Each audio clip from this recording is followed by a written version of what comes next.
The Attorney General's office has described as unacceptable the proposal by founder of Capital Bank William Aboagye-Wiafe to refund 27 million cedis to the state. Chief State Attorney Mariam Appiah-Opare said the AG's office has decided to reject the proposal since the terms are unfavorable. Court correspondent Joseph Akabley joins us via Zoom for more on this development. Joseph, we do know that the Attorney General is saying that the terms in that proposal are not favorable. Can you tell us why the state thinks that the terms are not favorable? So the state did not explain to the court the specific reasons why it feels those terms are not favorable. But except that we are aware of some of the terms in that particular agreement. The first we know is that the amount involved is 27.5 million cedis. The other issue is that we know that he had already pointed out in that agreement again that he has already refunded some 1.4 million cedis to the state.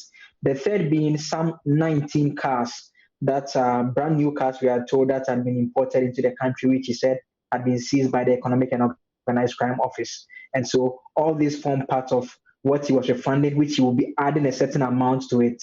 We understand the concerns the state has to do with the arrangement of payment of their outstanding amount, if it even accepts what is being offered currently. And that is what the state says is totally unacceptable. And so it informed the court that it has since rejected that agreement. Mr. Essien, we understand, is bent on having 4 of the charges dropped against him. And so his lawyers have quickly drafted a fresh proposal and sent it to the Attorney General's office.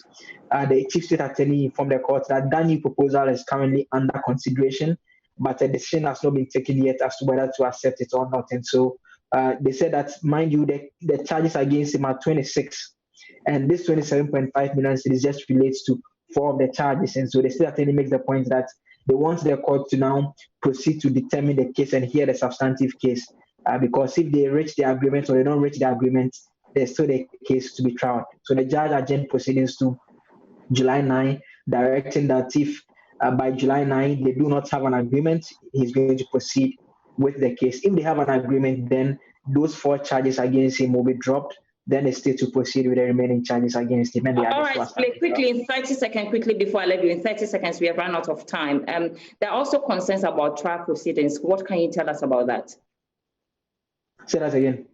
There are concerns about trial proceedings. What can you tell us about that in 30 seconds, please? Yeah, so the point relating to that was about the fact that the case was delaying. The Chief State Attorney made that point, but lawyers for Mr. Essien said that they want to clear this particular repayment agreement before they can proceed with the trial. And so we're expecting that on July 9, the trial will proceed.